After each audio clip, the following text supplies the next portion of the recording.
What is up, everybody? I'm MacLeod, and today we are going to be taking a look at another game on the new patch, this time with a focus on Evil Eye. We talked about how Horn on Tier 5 is pretty good just yesterday, but today we're going to be taking a look at Evil Eye, which is now a Tier 4 treasure, and what is absolutely crazy about that is Evil Eye used to be a Tier 6 treasure.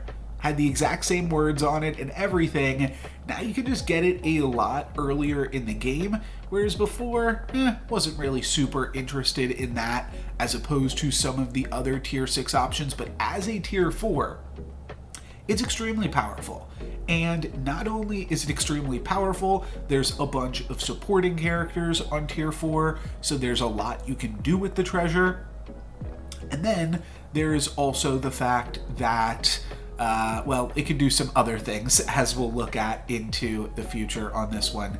And we're going to be playing with Rumpelstiltskin, which isn't a hero that I've shown off too much on the channel. Actually, I have some big Rumpelstiltskin content planned. Was going to put it out over the weekend, but got a little bit sick, so wasn't feeling up for it. But that's coming eventually, something to look forward to. But this is going to be a pretty sweet Rumpelstiltskin game.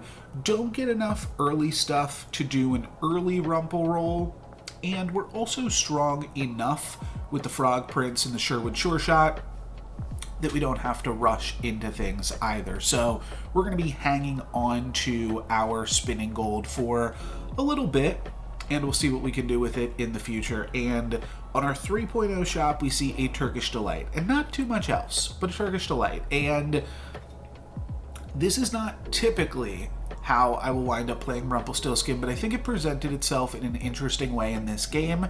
Excuse me.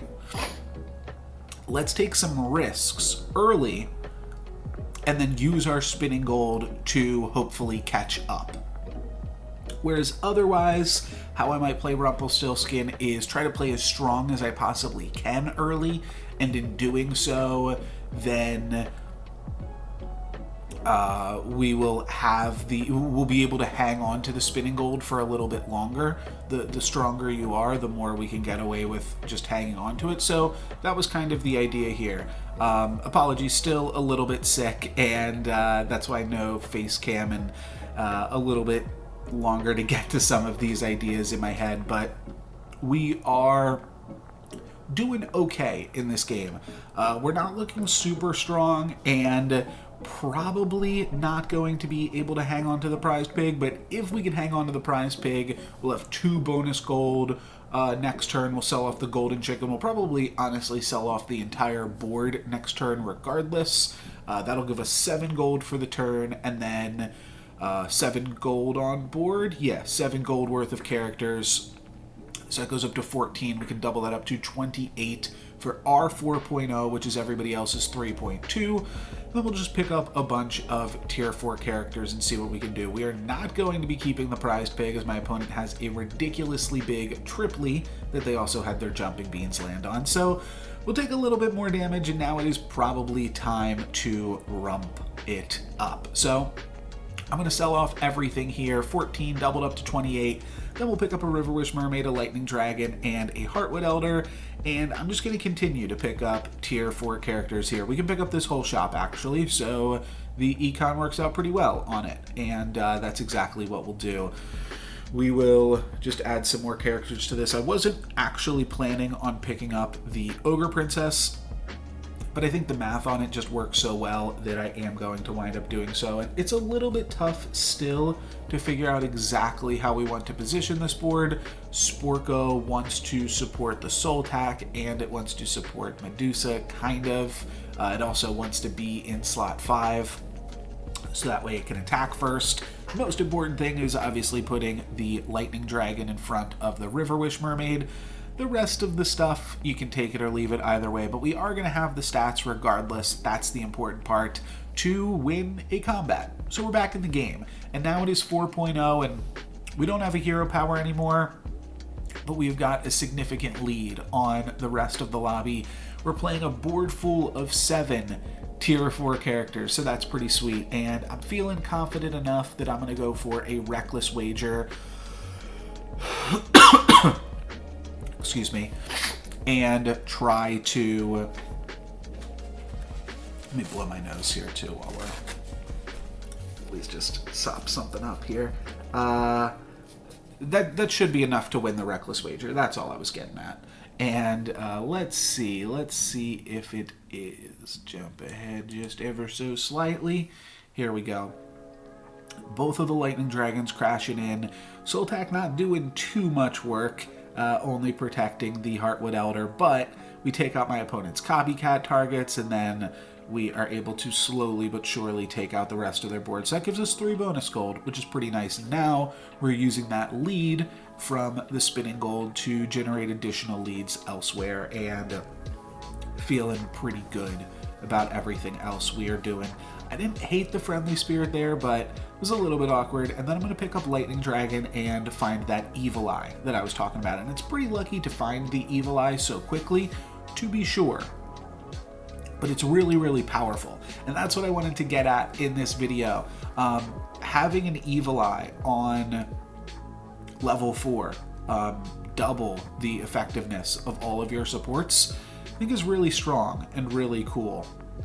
That's going to mean that Heartwood Elder is giving +4/+4 to both of the characters in front of it. Sporko giving +8 attack, and then River Wish Mermaid giving double slays to the Lightning Dragon and to the Medusa. So the Medusa might even be able to not need the Sporko in the future if it can get a few slay triggers on it. So that's really sweet. It's not going to get them here because my opponent is going to attack into it and then attack into the statue as well. But we are going to get some triggers onto Nutcracker, and we're going to get a win. That's the important part. We're done taking damage here, excuse me.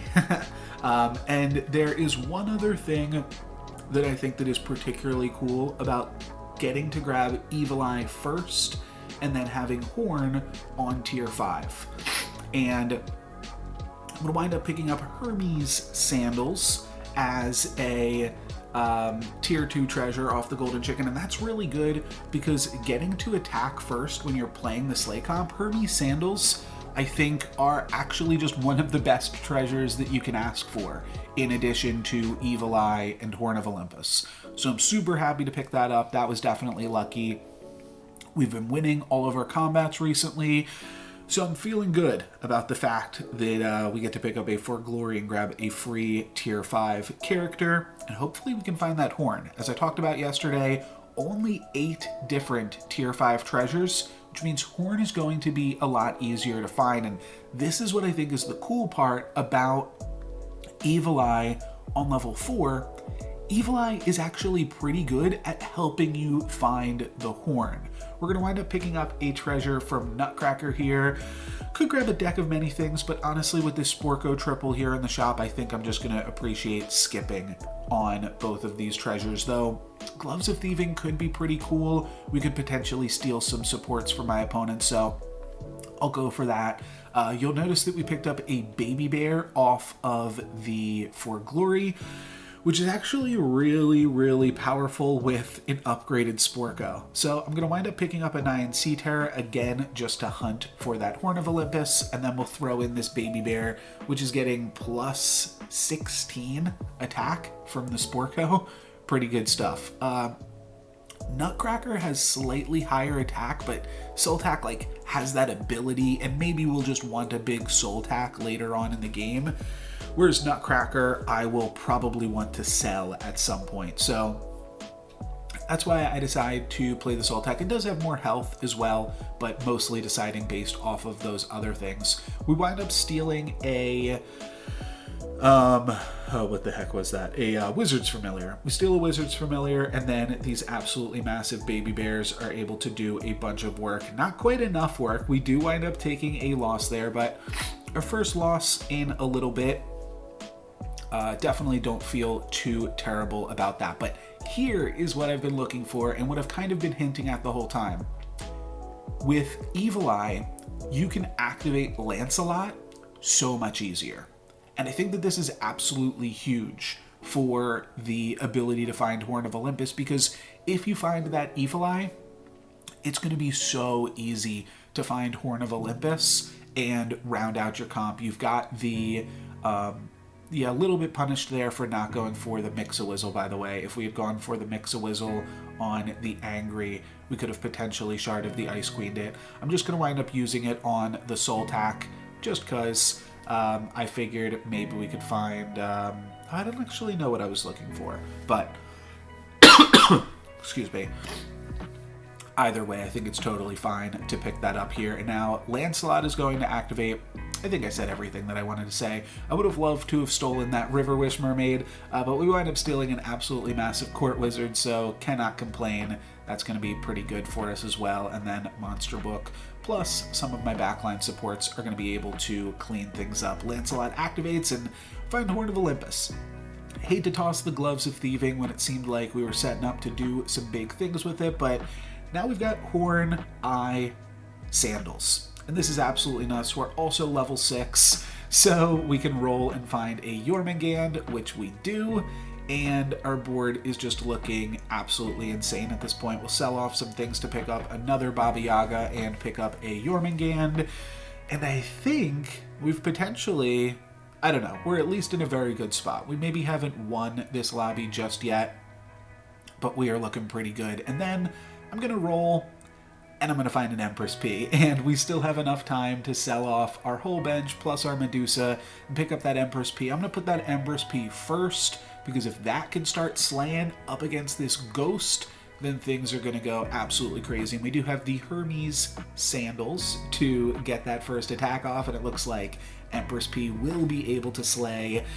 So now we are kind of massive, and Lancelot's going to slay. Lightning Dragon might even be able to slay again by the looks of things. So an absolutely crazy, crazy game. We are super powerful, and it definitely takes a little bit of luck to grab that Evil Eye when you are level 4, but that is just going to set you up so well for the rest of the game and be pretty fantastic.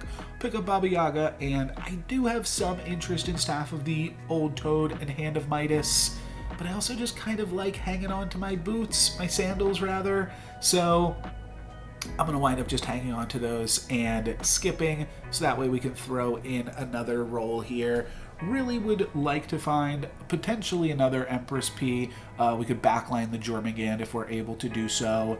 But also just like a Baba Yaga or another River Wish Mermaid. Both of those things are quite fantastic as well. We're not going to find anything this turn, so I'm just going to fully roll down and we'll play a Golden Chicken in the back. It's still worth playing this Golden Chicken, I think, because it's a target for my opponent's Lightning Dragons to attack into. And not disrupt the rest of the stuff that we got going on.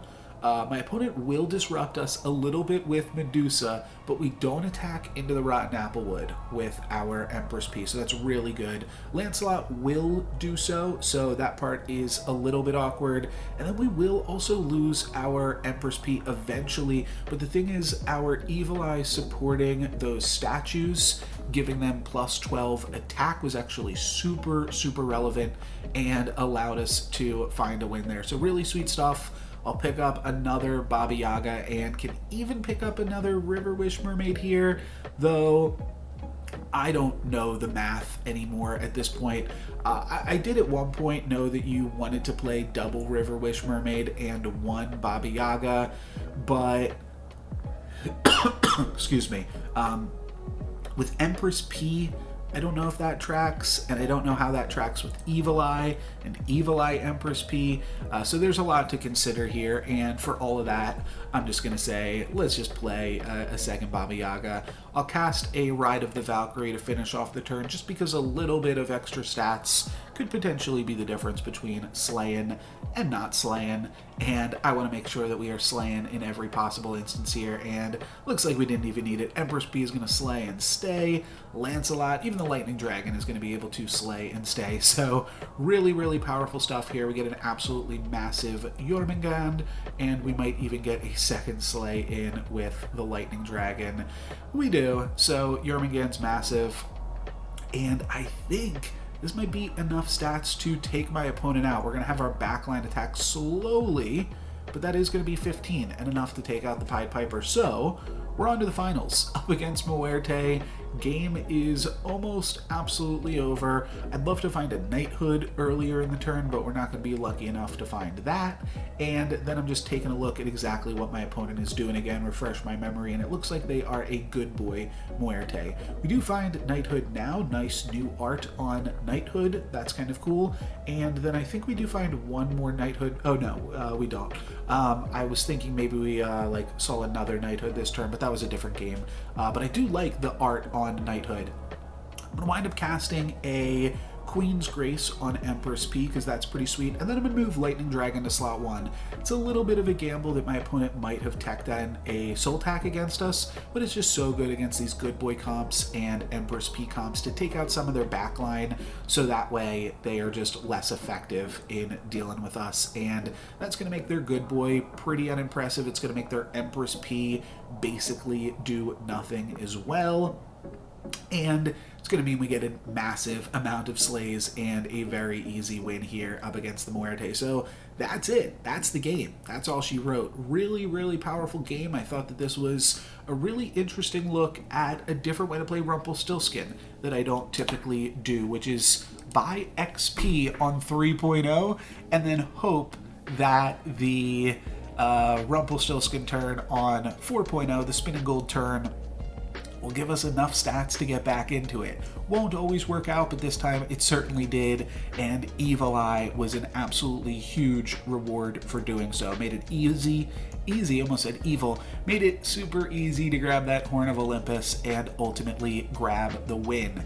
So that's something that you could be doing on this new patch right now. Evil Eye on tier 4, pretty strong, pretty strong. Horn of Olympus on tier 5 though, really awesome, because it's super easy to grab Horn of Olympus when it's a tier 5 treasure. That's going to be it for me today, guys. Thank you very much for watching. I'm No Lux Given. Peace.